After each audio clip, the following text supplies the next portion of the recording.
గౌరవ కేటీఆర్ అధ్యక్ష, మా బట్టన్న కూడా ఇంత ఆవేశపడతాడు అనుకోలేదు అధ్యక్ష. ఎందుకంటే వారికి వాస్తవాలు తెలిసి కూడా ఇంత ఆవేశపడి అధ్యక్ష గావు కేకలతో పెడబొబ్బలతో నోటికి గొంతు పెంచి అరిస్తే, గొంతు పెంచి దాడి చేస్తే, మందబలంతో శాసిస్తాననుకుంటే వాస్తవాలు కాకుండా పోవు సార్. పాలమూరులో గంజి కేంద్రాలు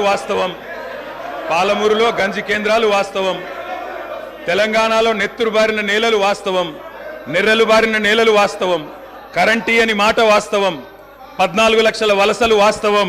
అధ్యక్ష, ఇవన్నీ కాంగ్రెస్ పాలనకు తార్కాణాలు అధ్యక్ష, నేను చెప్పడం లేదు అధ్యక్ష.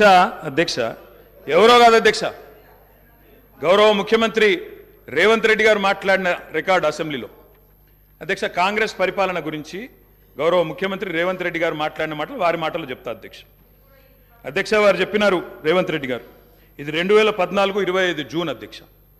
వారి మాటలు నేను కోట్ చేస్తా ఉన్నా, అసెంబ్లీ రికార్డ్ అధ్యక్ష. నేను చదువుకోవడానికి హైదరాబాద్లో ఉంటే నా తండ్రి గారు చనిపోతే మా గ్రామానికి పోయినాను. పద్ధతి ప్రకారం దాన సంస్కారాలు అయిన తర్వాత స్నానం చేసి ఇంటికి పోవాలి. ఎండాకాలం వస్తే ఏ బావిలో కూడా రోజుల తరబడి ఈత కొట్టినామో ఆ బావి ఎండిపోయింది. బోర్ దగ్గర పోయి స్నానం చేద్దాం అనుకుంటే కరెంట్ లేదు. నాకున్న పరిచయాలతో కరెంటే ఇస్తే బోర్ల నుంచి నీళ్ళు వస్తలేవు. స్నానం చేయవలసిన సమయంలో నెత్తి మీద నీళ్లు చల్లుకొని ఇంటికి వచ్చినాం అధ్యక్ష. తెలంగాణ ప్రాంతం నిర్లక్ష్యం కావడానికి కారణం కాంగ్రెస్ పాలకులన్న విషయం ఇప్పుడు అర్థమైంది అధ్యక్ష. ఇది నేను కాదు అధ్యక్ష, రేవంత్ రెడ్డి గారు చెప్పిన మాట. మీ ముఖ్యమంత్రి గారే చెప్పినారు అధ్యక్ష, నేను చెప్పడం కాదు. నేనేమంటున్నా అధ్యక్ష, మీరు దాచేస్తే దాగని సత్యాలు చరిత్ర అధ్యక్ష. ఇట్లా నిమిషానికి ఒకసారి ఇంటరప్ట్ చేస్తే ఎట్లా అధ్యక్ష? ఇంత ఆవేశం ఎందుకు? బట్టన్నా అధ్యక్ష, ముఖ్యమంత్రి గారు మాట్లాడతారు తర్వాత, మీకెందుకు బాధ? బట్టి గారు ఇంత బాధపడితే కష్టం. ఇందిరమ్మ పాలన గురించి రేవంత్ రెడ్డి గారు చెప్పిన మాట ఇది. ఇంకా చాలున్నాయి రేవంత్ రెడ్డి గారు చెప్పిన మాటలు, చెప్పమని చెప్తా అధ్యక్ష.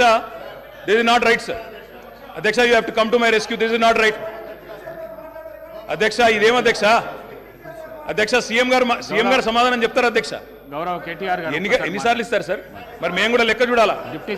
39 మందికి అధ్యక్ష, మనం తెలంగాణ రాష్ట్ర శాసనసభలో మాట్లాడుతూ ఉన్నాం.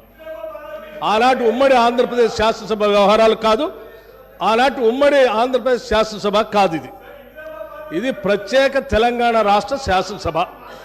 ఈ శాసనసభ ఈ రాష్ట్రానికి సంబంధించి 2014 జూన్ 2 నుంచి మొదలైంది. 2014 నుంచి ఈ రాష్ట్రంలో తీసుకున్న చర్యలు, జరిగిన ఖర్చులు, చేసిన అభివృద్ధి, రాష్ట్ర ప్రజల ఆకాంక్షలు, వాటి గురించి మనం మాట్లాడుకోవాలి. గతం అంతా బాగాలేదనే కదా అందరు కలిసి కొట్లాడి ఏకగ్రీవంగా తీర్మానం చేసి తెలంగాణ రాష్ట్రం ఇంకా అది చూపించి నేను వాళ్ళతో పోటీ పడతా అంటే నువ్వు కూడా వాళ్ళతో పోటీ పడితే నువ్వు కూడా అట్టే పో. మరి ఏడెందుకు తెలంగాణ రాష్ట్రం గురించి మాట్లాడండి సార్.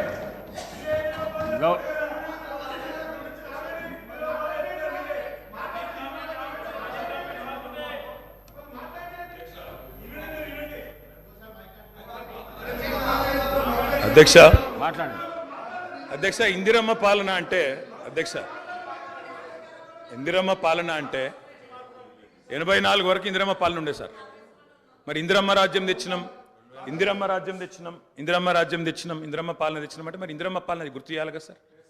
ఇందిరమ్మ పాలనలో గంజి కేంద్రాలు ఉండేది గుర్తు చేయాలి, ఇందిరమ్మ పాలనలో కరెంటు లేనిది గుర్తు చేయాలి, ఇందిరమ్మ పాలనలో నిర్బంధాలు గుర్తు చేయాలి, ఇందిరమ్మ పాలనలో నియంతృత్వం గుర్తు చేయాలి, ఇందిరమ్మ పాలనలో ఎమర్జెన్సీ రోజులు గుర్తు చేయాలి, ఇందిరమ్మ పాలనలో ఆర్టికల్ 365 ఎట్లా యూజ్ చేసి ప్రజాస్వామికంగా ఎన్నుకున్న ప్రభుత్వాలను రద్దు చేసినో గుర్తు చేయాలి, ఇందిరమ్మ పాలనలో ఎట్లా ముల్కీ రూల్ను తుంగలో దొక్కినో గుర్తు చేయాలి, ఇందిరమ్మ పాలనలో ఎట్లా రాష్ట్ర ప్రభుత్వాలను ఒక నియంతలాగా శాసించినో గుర్తు చేయాలి, ఇందిరమ్మ పాలనలో ఎట్లా ఇంటింటికి తాగునీళ్ళు ఇవ్వలేని దుస్థితులను గుర్తు చేయాలి, ఇందిరమ్మ పాలనలో ఎట్లా అయితే గరీబీ హటావో అని నినాదం ఇచ్చి మర్చిపోయినో గుర్తు చేయాలి.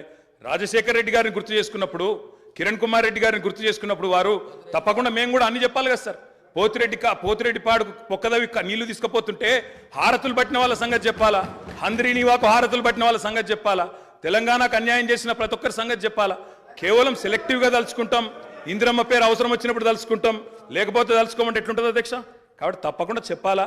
చరిత్ర అనేది దాస్తే దాగేది కాదు అధ్యక్ష. ప్రగతి భవన్కు పోయి అక్కడ కేసీఆర్ గారి పేరు మీద మట్టి పూయంగానే చరిత్ర మరుగున పడిపోదు అధ్యక్ష. తప్పకుండా వాస్తవాలుగానే ఉంటాయి. వాస్తవం ఏంది అంటే 50 ఏళ్ల గోస తర్వాత కలిసొచ్చే కాలానికి నడిసొచ్చే కొడుకు కేసీఆర్ తెలంగాణ